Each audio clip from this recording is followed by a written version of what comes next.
ജില്ലാ കളക്ടർ പ്രതികരിക്കുന്നു. ഏകദേശം 6 മണി എന്നാണ് പറഞ്ഞത്. നിലവിൽ സ്റ്റാറ്റസ് വിവരം കിട്ടും.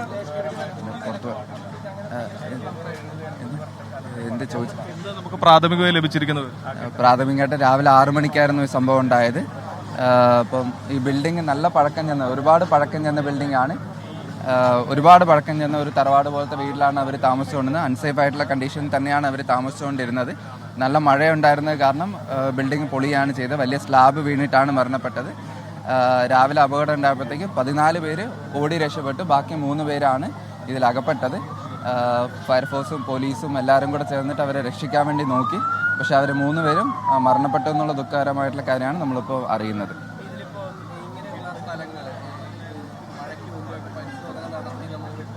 അതെ,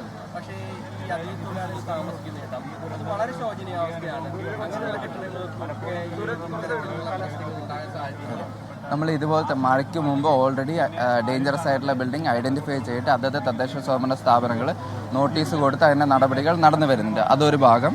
കൂടാതെ തന്നെ ലേബേഴ്സ്, അതിഥി തൊഴിലാളി താമസിക്കുന്ന സ്ഥലങ്ങളുടെ സേഫ് ആയിട്ടുള്ള കണ്ടീഷൻ ആണോ എന്നുള്ള ലേബർ ഡിപ്പാർട്ട്മെൻറ്റ് പോലീസും കൂടെ ചേർന്നിട്ട് ഇൻസ്പെക്ഷൻ നടത്തിയിട്ട് അതൊക്കെ നോട്ടീസും മറ്റു കാര്യങ്ങളും ചെയ്തിട്ടുള്ളതാണ്. ഈ ബിൽഡിങ്ങിൻ്റെ കാര്യം പരിശോധിക്കേണ്ടതായിട്ടുണ്ട്.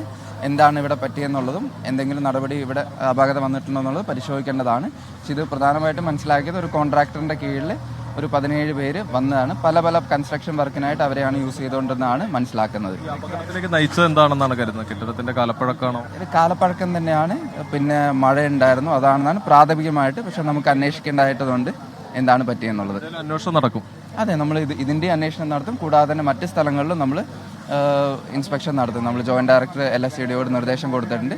തദ്ദേശ സ്വയംഭരണ സ്ഥാപനങ്ങളും പോലീസും ലേബർ വകുപ്പും കൂടെ ചേർന്നിട്ട് ഇതുപോലത്തെ ലൊക്കേഷൻസ് ഇൻസ്പെക്ഷൻ നടത്തിയിട്ട് ഇതുപോലത്തെ കണ്ടീഷൻ ഉണ്ടെങ്കിൽ അതിൽ മരിച്ചത് 17 പേർ ആകെ ഉണ്ടായിരുന്നു. അതിൽ 14 പേർ ഓടി രക്ഷപ്പെട്ടു, 3 പേർ മരണമടഞ്ഞു.